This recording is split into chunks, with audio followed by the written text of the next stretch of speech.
राजकीय वाढदिवस म्हटलं की केक, सत्कार आणि शक्ती प्रदर्शन हे चित्र नेहमीच पाहायला मिळतं। मात्र यंदा माजी आमदार तथा युवा नेतृत्व संदीप नाईक यांच्या वाढदिवसानिमित्त समाजसेवेचा एक वेगळाच आदर्श पाहायला मिळाला।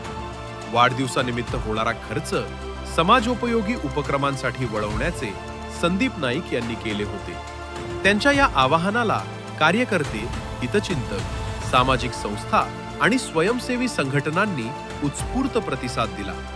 परिणामी नवी मुंबईसह महाराष्ट्रातील विविध भागात सेवाभावी उपक्रमांची एक मोठी चळवळ उभी राहिली। रक्तदान शिबिरे, वृक्षारोपण, आरोग्य तपासणी शिबिरे, विद्यार्थ्यांना शैक्षणिक साहित्य वाटप, दिव्यांगांना सहाय्यभूत साहित्य वितरण, महिलांसाठी मोफत प्रशिक्षण, ज्येष्ठ नागरिकांसाठी सांस्कृतिक कार्यक्रम, रुग्णालयांमध्ये आवश्यक वस्तूंचे वितरण तसेच रुग्णवाहिकेचे लोकार्पण अशा विविध समाजोपयोगी उपक्रमांचे आयोजन करण्यात आले।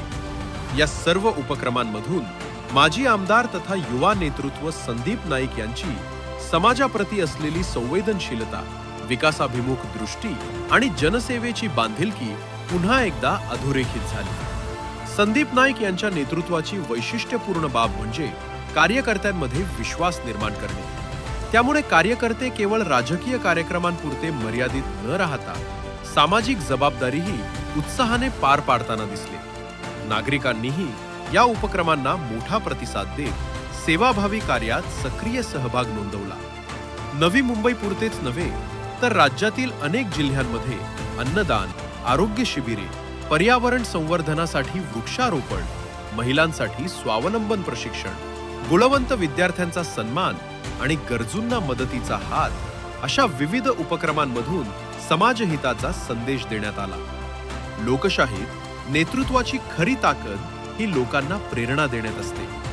माजी आमदार संदीप नाईक यांच्या प्रेरणेने कार्यकर्त्यांनी सेवाभाव, लोकसहभाग आणि सामाजिक उत्तरदायित्वाचा आदर्श घालून दिला।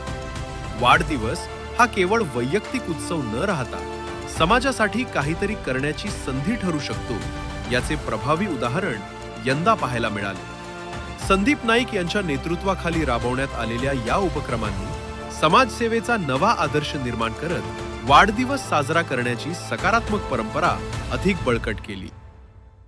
की आवाज आपकी खबर, जुड़े रहिए आवाज टुडे के साथ और सब्सक्राइब करना ना भूलें।